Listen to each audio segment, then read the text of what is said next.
The second generation of games, where things actually got kinda interesting, is where we start to see movie licensed games really starting off, but not in the way you'd probably expect. See, most people consider the Atari 2600 to be the first real game console, or at least the first really successful one, the sort of grandfather of the entire gaming industry in a way, and it's more or less true, so naturally you think, yeah, that's where we're gonna see our first movie licensed game ever, but no, actually, oddly enough, the first ever game based on a movie would appear in the form of 1979 Star Trek Phaser Strike on the Milton Bradley Microvision, because nothing screams, I'm an attention-starved middle child, quite like owning a Milton Bradley Microvision does. Alright, firstly, I have never been a Star Trek guy. I've always been a big Star Wars fan as far back as I can remember. And you know the rules. You can be a Star Wars fan, or you can be a Star Trek fan, but if you're both, you're just a straight-up asshole.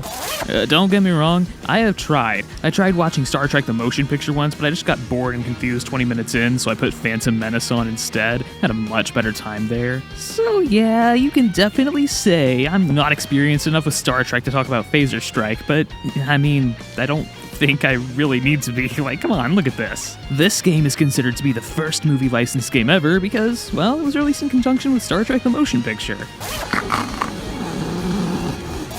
Well, let's be real here. This isn't Star Trek. All this is the first thing that comes to mind when you think of generic video game. You're just a block shooting another block with a block and a block. And yeah, I know you're supposed to use the power of imagination like a lot of these older games required you to make this a more grand experience, but no, this could be any generic video game. In fact, a year or so after this game came out, the Star Trek name was dropped from the title and this became its own thing, which is really what it was all along, for being honest. So in terms of adapting a movie, this is horrible. Like, what do you expect from the Microvision? But in terms of being a game on its own, though, I mean, you kind of have to give older games like this, especially handheld ones, a little bit more leeway. Again, this was 1979, and it's a fine little arcade game, all things considered, so it's just mediocrely mid on my patented 8-nugget grading scale. Phaser Strike earns a solid 4 out of 8 nuggets. Like, if I was a kid in the early 80s, I could probably see myself spending some quality time with this one, but outside of that, not really.